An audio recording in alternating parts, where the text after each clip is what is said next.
Hello प्यारे दोस्तों, मैं दीपक सिन्हा आप सभी का स्वागत करता हूं दीपक सिन्हा क्लासेस में। Class 11 political science first book का चैप्टर नंबर 7 संघवाद। ठीक है, इस चैप्टर से 3 क्वेश्चन करवाने हैं। एक करवा चुका हूं, अभी तक फाइनल की तैयारी के लिए 31 क्वेश्चन करवा चुका हूं। ठीक है, आज हम करेंगे इस चैप्टर का दूसरा क्वेश्चन यानी कि F32 फाइनल के लिए, और वो मेरे नोट्स का क्वेश्चन होगा।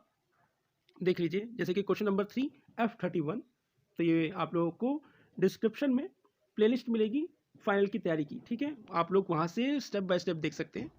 और फाइनल के लिए अब ये रहा मेरे नोट्स का क्वेश्चन नंबर 4 F32। ठीक है, ध्यान देना क्वेश्चन को, प्लीज़ क्वेश्चन को अच्छे से समझना, और प्लीज़ F31 आप लोग समझना, देखना, वीडियो को सुनना, और फिर उसके बाद इस वीडियो को देखोगे तो और अच्छे से समझ में आएगा आप लोगों को।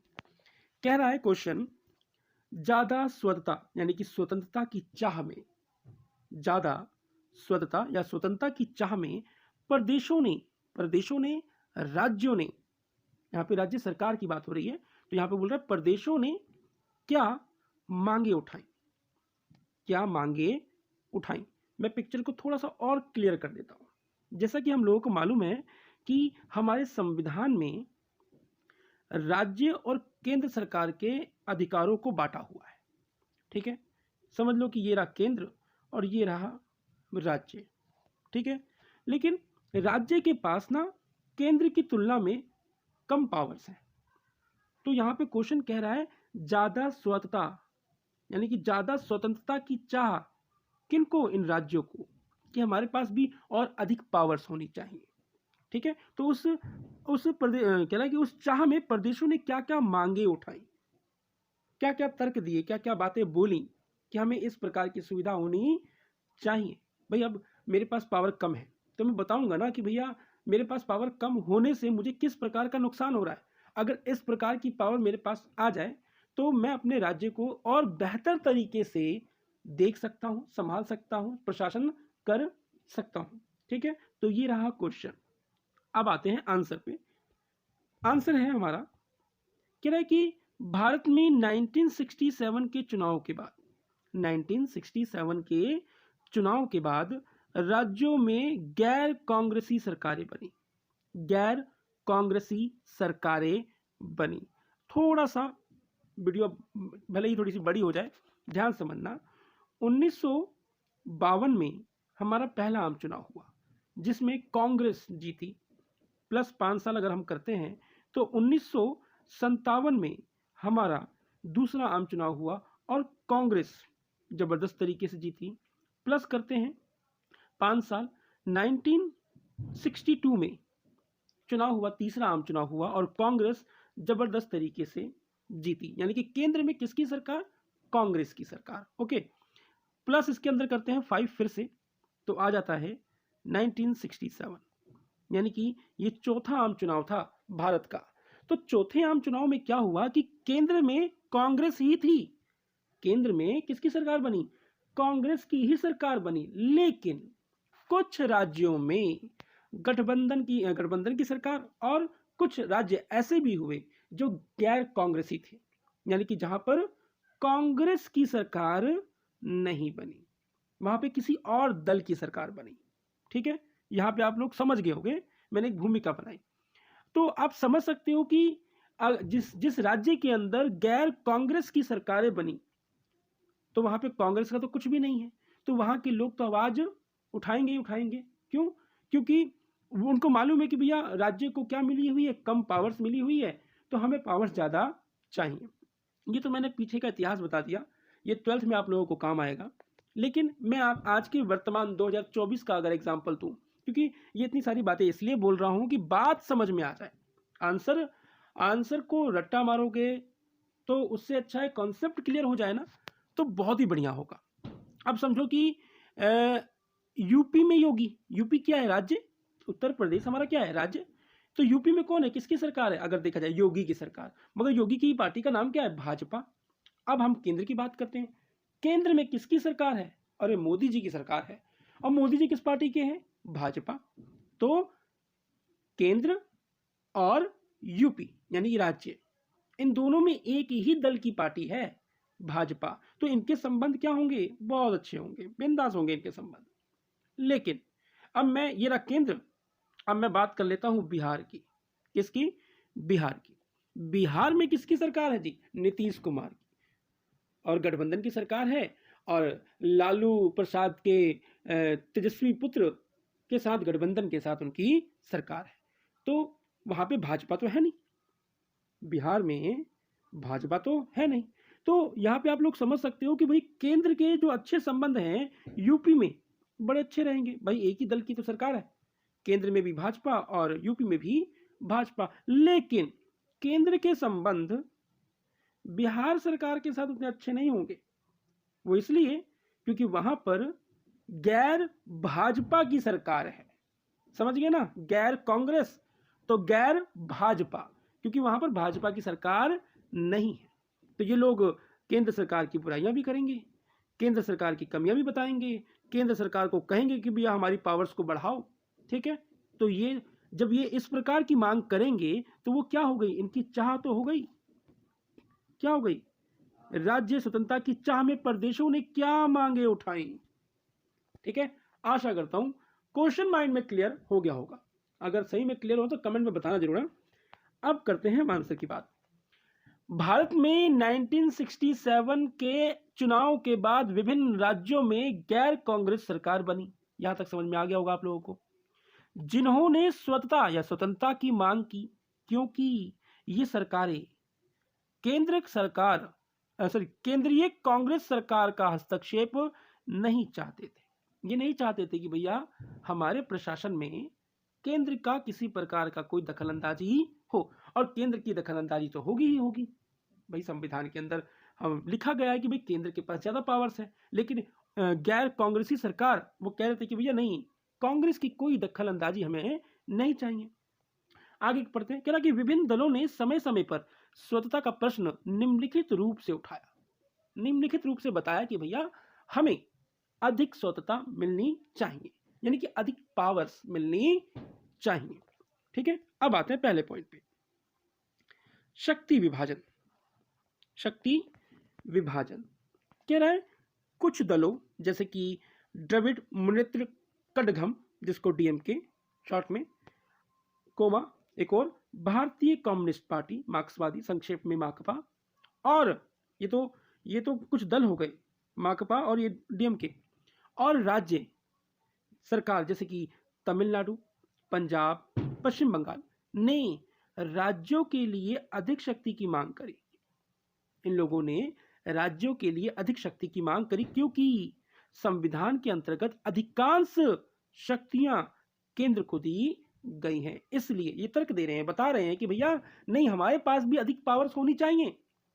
अब ऐसी बात ये क्यों कह रहे हैं कि वो इसलिए कह रहे हैं कि संविधान में भाई लिखा हुआ है, राज्य और केंद्र के कार्यों को बांटा हुआ है, और जिसमें बांटने से ये मालूम चलता है कि केंद्र के पास क्या है, ज्यादा पावर्स हैं, तो हमारे पास भी पावर्स होनी चाहिए। तो पहले पॉइंट में शक्ति के विभाजन का तर्क देते हुए राज्य सरकार बोल रही है कि हमारे पास पावर्स अधिक होनी चाहिए। तो ये था पहला पॉइंट। दूसरा पॉइंट कह रहे आर्थिक संसाधन, आर्थिक संसाधन कह रहा है कि महत्वपूर्ण आर्थिक संसाधनों पर ध्यान से समझना इस पॉइंट को, बात को। आर्थिक संसाधन, अब आर्थिक संसाधन की अगर बात की जाए तो पैसा कमाने का जरिया, ठीक। तो कह रहा है कि महत्वपूर्ण आर्थिक संसाधनों पर केंद्र का नियंत्रण होने से राज्यों के पास आय के साधन क्या है, सीमित है। आय के साधन क्या है, सीमित है। अंततः प्राकृतिक आपदाओं का सामना करने के लिए, योजनाओं के लिए राज्य को, देख लो, राज्य को केंद्रीय अनुदान पर निर्भर रहना पड़ता है। बड़ा ही क्लियर पॉइंट है। आर्थिक संसाधन यानी कि महत्वपूर्ण, फिर से रिपीट कर रहा हूं, ध्यान समझना, फिर से रिपीट कर रहा हूं, आर्थिक संसाधन, महत्वपूर्ण आर्थिक संसाधनों पर केंद्र का नियंत्रण होने से। भाई जैसे रेलवे है, रेलवे का एग्जांपल देता हूं, तो क्या आप कह सकते हैं, कोई राज्य ये कह सकता है कि रेलवे हमारे अंडर में आती है? नहीं, रेलवे क्या है, केंद्र के अंडर में आती है। तो रेल की जितनी भी कमाई है किसके हाथ में गई? केंद्र सरकार के हाथ में गई। लेकिन वो रेल हर राज्य में चलती है, हर राज्य से गुजरती है कि नहीं गुजरती, लेकिन वो सारी कमाई किसके हाथ में आती है? केंद्र सरकार के हाथों में आती है।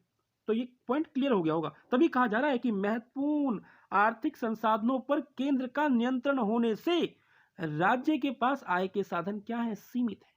जो राज्य के पास आय के जो साधन है ना, वो क्या है? सीमित है, कम है, थोड़े हैं। अंततः अब थोड़े होने से पैसा कम आ रहा है राज्य के पास, तो थोड़े होने से तो भाई किसी राज्य में क्या हुआ? प्राकृतिक आपदा का सामना करना पड़ा। प्राकृतिक आपदा आ सकती है, कोई महामारी फैल सकती है, किसी प्रकार की दुर्घटना, पुल टूट सकता है, बाढ़ आ सकती है, ठीक है। तो प्राकृतिक आपदाओं का सामना करने के लिए या योजनाओं के लिए, कोई योजना बनाना चाहती है सरकार, राज्य सरकार, तो उसको अधिक पैसों की आवश्यकता है। तो योजनाओं के लिए राज्य को, अब राज्य के पास पैसा तो है नहीं, तो राज्य को केंद्रीय अनुदान यानी कि केंद्र सरकार पर क्या रहना पड़ता है? निर्भर रहना पड़ता है। वो केंद्र के सामने भैया अपनी समस्या को बताती है। अब केंद्र सरकार उसको आनन फानन में करती है या कितना करती है, कितना अनुदान देती है, ये सारा हक किसके ऊपर रहता है? केंद्र सरकार के पास रहता है। तो इसलिए कहा जा रहा है कि भैया हमें भी अधिक आय के संसाधन उपलब्ध हो, जिससे कि हम नई नई योजना बना सकें, प्राकृतिक आपदाओं से लड़ सकें, वगैरह वगैरह। तो इसलिए चाह कर रहे हैं प्रादेशिक सरकारें चाह कर रहे हैं, जैसे क्वेश्चन की लाइन है कि हमें स्वतंत्रता अधिक होनी चाहिए। ठीक है, ये था दूसरा पॉइंट। अब आते हैं हम तीसरे पॉइंट पर। कह रहा है प्रशासकीय शक्तियां। कह रहा है भारत में प्रशासकीय व्यवस्था एकहरी है। भारत में प्रशासकीय जो व्यवस्था है क्या है? एकहरी है। अखिल भारतीय सेवाओं के अधिकारी, प्लीज क्वेश्चन नंबर F31 जरूर पढ़ना, उसके अंदर ये पॉइंट है। अखिल भारतीय सेवाओं के अधिकारी जिन पर केंद्र का नियंत्रण रहता है, जो सारे राज्य में नियुक्त किए जाते हैं, जिसका राज्य सरकार विरोध करती है। अब मैं आपको एक पिक्चर की तरह समझाता हूं। समझ लो ये राज्य है, छोटे छोटे 28 राज्य है ना भारत के अंदर। ये क्या है? राज्य है। और ये क्या है? केंद्र। ठीक है, केंद्र ने अखिल भारतीय सेवाओं के अधिकारी IAS कलेक्टर कहाँ पे नियुक्त किए? इन राज्यों के अंदर नियुक्त करें। ओके, इन राज्यों के अंदर केंद्र सरकार ने ये उच्च अधिकारियों को नियुक्त कर रहे हैं। तो भैया इन राज्यों के अंदर नियुक्त कौन कर रहा है? केंद्र सरकार कर रहा है। तो इनको इनकी नौकरी से हटाएगा कौन? केंद्र सरकार। और ये लोग जो काम करेंगे किसके अंडर में करेंगे? केंद्र सरकार। तो राज्य सरकार कहती है कि वाह जी वाह, हमारे राज्य में रहोगे, हमारे राज्य में प्रशासन चलाओगे और हम पे तुम नजर रखोगे, और हम तुम्हारा कुछ बिगाड़ भी नहीं सकते। हम तुम्हारा कुछ बिगाड़ नहीं सकते। क्यों? क्योंकि राज्य सरकार इनकी नौकरी नहीं खत्म कर सकते। राज्य सरकार इनकी नौकरी खत्म नहीं कर सकते, क्योंकि भैया इनको नियुक्त किसने किया है? केंद्र सरकार ने नियुक्त किया है। तो राज्य सरकार इस बात से चिड़ी होती है कि भैया क्या बात है, ये हम इनका कुछ बिगाड़ नहीं सकते, और ये काम कर रहे हैं वो आप लोगों के लिए काम कर रहे हैं, जिससे राज्य सरकार केंद्र सरकार से खफा रहती है। क्योंकि अब ये हो गया ना कि भैया मेरे राज्य के अंदर मैं प्रशासन चला रहा हूं, लेकिन मेरे प्रशासन को में कमी निकालने के लिए केंद्र सरकार ने अपना एक अधिकारी वहां पर नियुक्त किया हुआ है, जो कि मेरे कामकाज में दखलंदाजी कर रहा है, जो उनको अच्छा बिल्कुल नहीं लगता। तो इस प्रकार की मांग हो रही है कि नहीं होना चाहिए। ठीक है, अब पॉइंट नंबर 4 देखते हैं, ये रहा। ओके, लास्ट पॉइंट है सांस्कृतिक और भाषाई मुद्दे। इसके ऊपर भी विवाद हुआ। इसके ऊपर भी कहा गया कि नहीं भैया, हम इस भाषा को नहीं मानेंगे, हम तो भैया अपनी ही भाषा चलाएंगे। अब केंद्र से हिंदी का एग्जाम्पल दे रहा हूं, अभी आएगा इसी के अंदर कि हिंदी पूरे भारत की भाषा होनी चाहिए, लेकिन कुछ राज्यों ने इस चीज का विरोध किया। पढ़ लेते हैं हम आंसर। कह रहा है कई बार स्वतंत्रता का प्रश्न संस्कृति और भाषाई मुद्दों से जोड़ा जाता है। तमिलनाडु में हिंदी को लागू करने का विरोध किया गया। तमिलनाडु में हिंदी को लागू करने का क्या किया गया? विरोध किया गया कि भैया नहीं, हम हिंदी को लागू नहीं करेंगे, हमारी जो भाषा है हम उसी पे आधारित रहेंगे, हम हिंदी को लागू नहीं करेंगे। पंजाब में पंजाबी भाषा और संस्कृति के प्रोत्साहन की मांग की गई। 1960 के दशक में हिंदी को लागू करने के विरोध में तमाम आंदोलन हुए। भाई राज्य सरकारों ने इसका विरोध किया, राज्य सरकारों ने इसका क्या किया, विरोध किया कि नहीं, हम हिंदी को अपने राज्य में दर्जा नहीं देंगे। तो इस आधार पर भी राज्यों ने केंद्र सरकार के साथ वार्तालाप हुआ, तर्क हुआ और चाह रखी कि भैया हमारी बात मानी जाए। तो ये था क्वेश्चन जिसमें हमें ये मालूम चला कि किन आधारों पर राज्य सरकार यानी कि प्रांतीय सरकार ये कहती है कि हमें भी और अधिकार मिलने चाहिए। चैप्टर नंबर 7 का ये क्वेश्चन नंबर समझ लो 2 था, यानी कि तीन क्वेश्चन करवाने हैं, तो 3 क्वेश्चन में से अभी इस चैप्टर के 2 क्वेश्चन मैंने करवा दिए। अब इसका एक क्वेश्चन और बचा हुआ है, उसके बाद सीधा 8वां चैप्टर, और उस चैप्टर में से मैं बता दूं सिर्फ 3 क्वेश्चन करवाऊंगा। ओके, यानी कि फर्स्ट बुक में ओनली 40 क्वेश्चन याद कर लोगे, इनफ है, बाकी आप लोगों की मर्जी। तो मिलते हैं नेक्स्ट वीडियो में, तब तक अपना और अपने परिवार का ध्यान रखिए। जय हिंद, जय भारत।